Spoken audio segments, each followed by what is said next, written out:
Wa qala Nabi sallallahu alaihi wasallam, man nama, barang siapa yang tidur. Nah, ini tidur nih. Ala wudu'in fadrakhu mautu fitil kallaiti fahuwa indallahi syahidun. Subhanallah. Man sapa wong barang siapa nama tidur ala wudu'i, di atas atau kita masih berwudu, fadrakhu mautu ya fitil kallaiti fahuwa indallahi syahida. Jadi ketika kita tidur terus kita kedatangan maut, meninggal lah bahasa kasarnya, wafat. Ada meninggal, ada wafat, apalah gitu Pak. Kelasnya kita apa kelasnya kita itu? Modar. Kan kelas-kelasan Pak ya. Kalau meninggal berarti kan ulama lah gitu ya. Wafat berarti kan pejuang gitu. Kalau kita matilah minimal, jangan itu ya. Kalau modar itu berarti jadi jalan-jalan tuh, preman-preman yang nggak jelas itu lah. Boleh. Kalau kita mati ya. Jadi ya, mati juga banyak tingkatannya Pak. Itu juga jangan salah itu. Sebutannya juga banyak. Nah itu menandakan juga amaliyah kita. Ada yang meninggal, ada yang wafat, ada yang mati, ada yang modar kan gitu ya. Jadi macam-macam. Jadi nah kita nanti di posisi mana? Kita ya kalau bisa kita wafat juga lah ya, wafat. Jadi kan kita termasuk orang-orang yang dihargai atau soleh lah nanti. Jangan sampai sebutannya kita orang yang nggak jelas seperti itu. Mana ma'ala wudu'i fadrakul mautu fi tilkal laiti wa huwa indallahi syahida. Jadi ketika kita tidur, barang siapa yang tidur terus berwudu, terus kita didekati oleh maut atau kita didatangi oleh kematian, fi tilkal laiti fa huwa indallahi syahida, fi tilkal lailah, fi ing dalam tilka iku mkono alailin bengi. Jadi di suatu malam gitu ya, fahuwa, maka orang yang tadi berwudu itu indallaha, di sisi Allah, dalam posisi syahidun, orang yang mati syahid. Masya Allah. Jadi kalau kita berwudu menjelang tidur, kan kita nggak tahu Pak, namanya mati itu kan kita nggak tahu ya. Mau tidur kita wudu dulu, sempurnakan wudunya, habis wudu kita tidur. Nah, dilalah malam itu kita terakhir. Kalau kita dalam posisi berwudu, kita termasuk orang yang matinya mati syahid. Masya Allah. Hati-hati, ini boro-boro wudu, kaki aja nggak dicuci kan gitu ya. Makanya ulama-ulama kita itu yang paling ditakuti itu adalah ketika menjelang tidur Pak. Ciri ulama yang sahih, yang khasun itu adalah dilihat dari sebelum beliau tidur. Kalau yang kemarin saya katakan bahwa yang berwudu itu dilihat dari wudunya, adabnya. Jadi hati-hati, ada syarat wudu, ada fardu wudu, ada adab. Adab ini menentukan ulama yang bisa kita ikutin atau tidak. Jadi ada ulama yang pintar tapi tidak bisa kita ikuti, ada yang ulama yang pintar dan kita bisa ikuti. Dilihat nanti di adabnya, di adab wudunya, di adab sholatnya. Ada adab sholat Pak, ada syarat rukun tapi juga ada adabnya. Nah adab inilah akhlaknya seperti apa.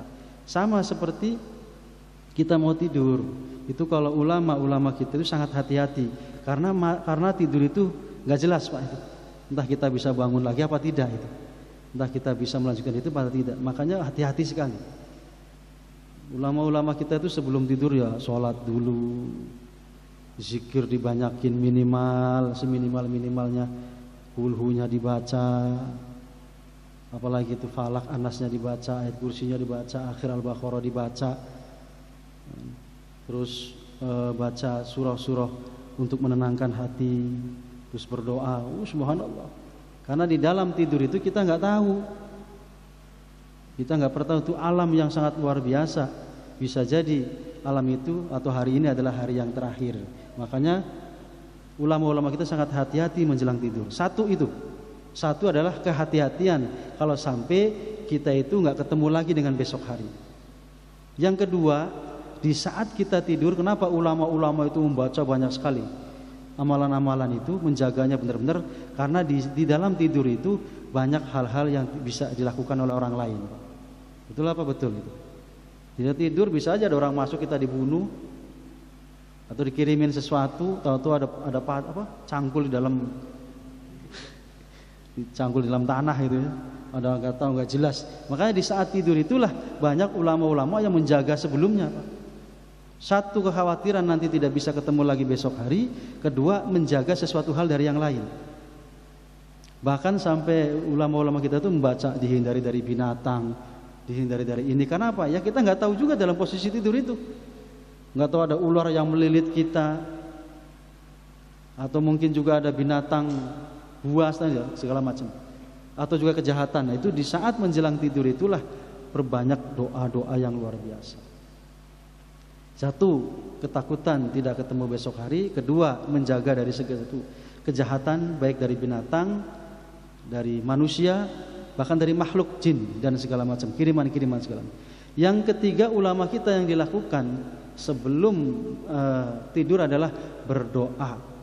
Kalau sampai besok hari diberikan kehidupan lagi, berdoa, ya Allah, ya Allah. Banyak sekali yang didoakan oleh ulama-ulama kita.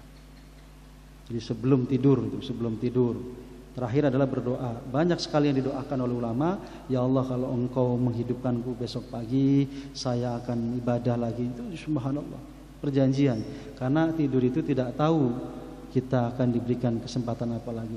Makanya kita ya minimal kita itu jangan sampai lepas dari ya baca-baca yang pendek-pendek, itu An-Nas Falak, Kulhu, ayat kursi, itu jangan sampai lupa. Jangan anggap sepele tidur itu. Banyak hal-hal yang tidak bisa kita bayangkan di saat tidur itu. Bahkan juga di dalam tidurnya sendiri juga banyak hal-hal yang lain. Nah, itu. Tapi kalau kita bisa menjaga wudhu kita menjelang kita tidur, nah kita kalau kita didatangi oleh maut, ya kita akan termasuk orang yang matinya mati syahid. Nah, ini subhanallah, mudah-mudahan ya Pak ya. Ya kita enggak perang tapi kita menjadi orang yang syahid. Dawamkan wudhu karena kita akan dijaga oleh malaikat. Nah, tadi dijelaskan oleh Imam Suyuti bahwa kalau orang yang bisa menjaga wudhunya tidak batal, itu akan selalu didampingi oleh malaikat Jibril. Sedangkan kita sama-sama tahu malaikat Jibril itu penghulunya para malaikat. Semuanya nggak ada yang berani Pak nama malaikat Jibril, malaikat-malaikat itu. Termasuk jin-jin, setan-setan juga kalau kita berwudhu itu nggak berani Pak, setan akan kabur. Wa fil ihya'i, dan di dalam kitab Ihya karangan Al-Ghazali, qala Nabi sallallahu alaihi wasallam,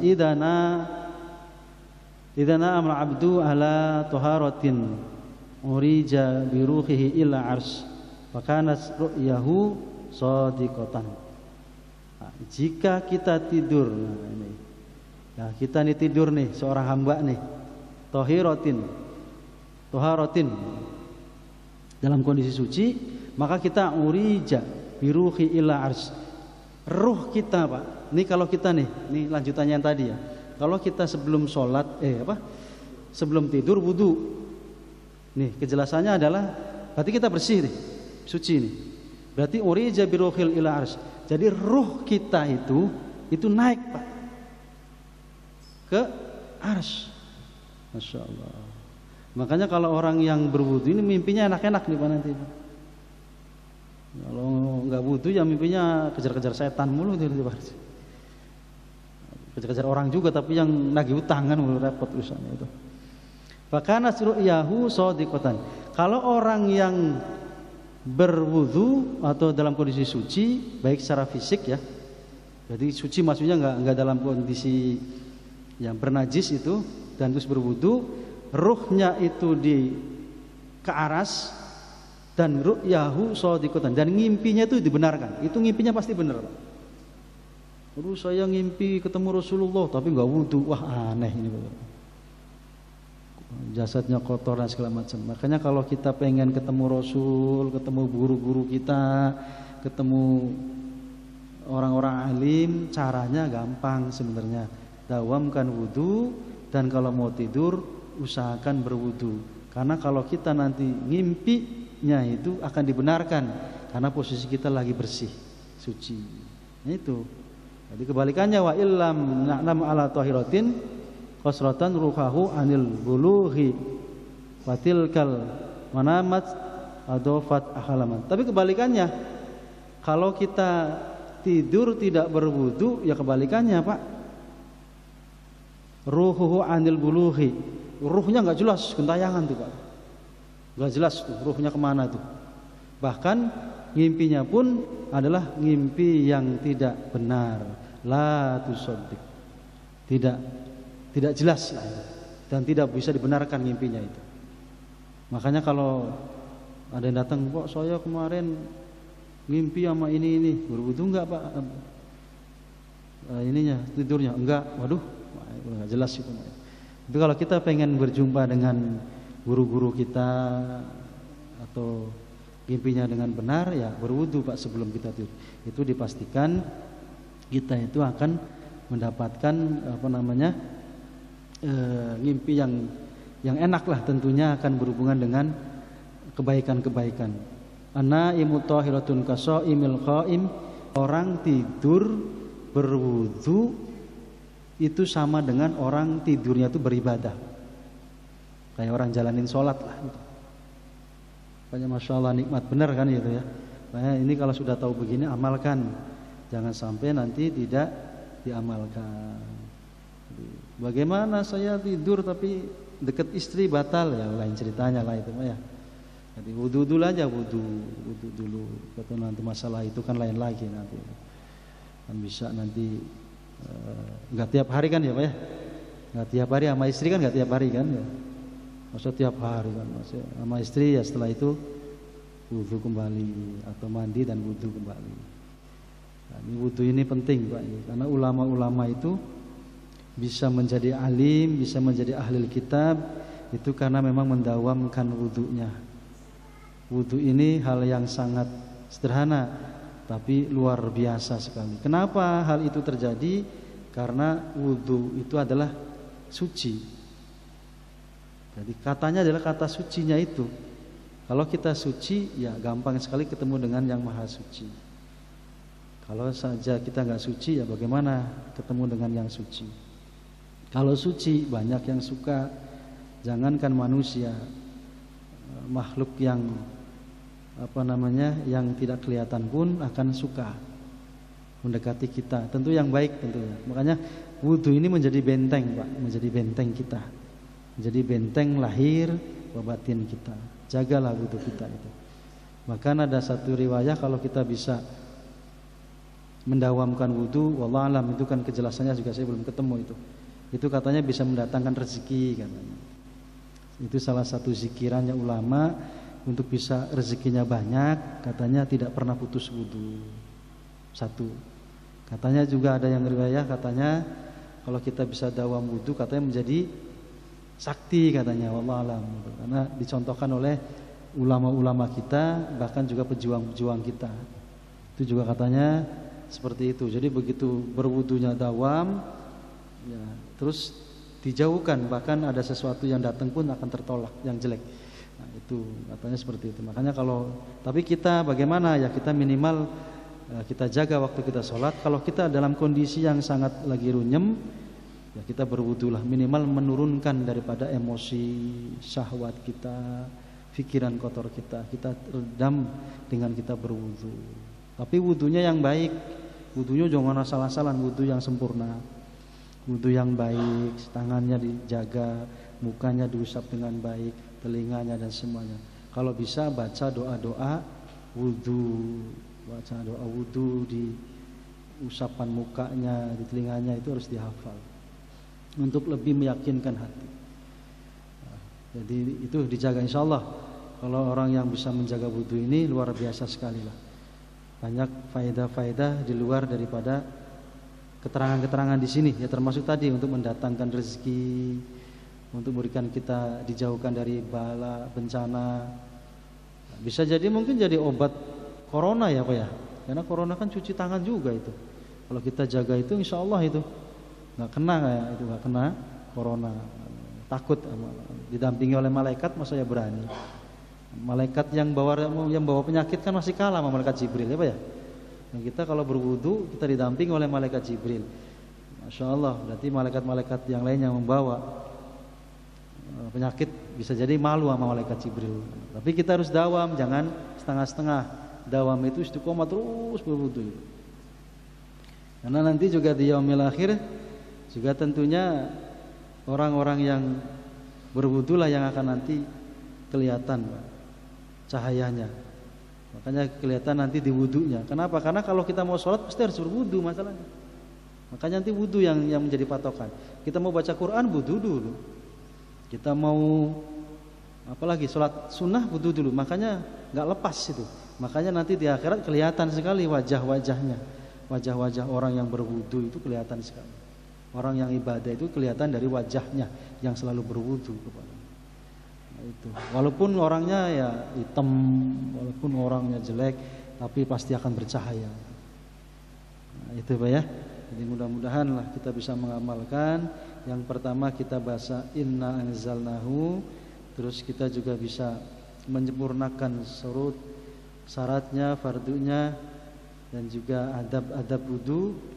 Dan kita mudah-mudahan juga bisa mengamalkan, mendawamkan ketika kita akan tidur. Dan mudah-mudahan kita juga bisa menjaga wudu di saat kita tidur.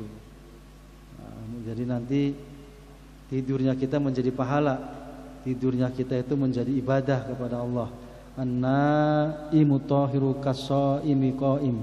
Jadi tidurnya orang yang berwudu atau suci itu sama dengan orang yang beribadah, shaim, puasa. Kalau ada yang mengatakan sholat tahajud, ada yang mengatakan sholat sunnah. Nah, itu jadi tidur.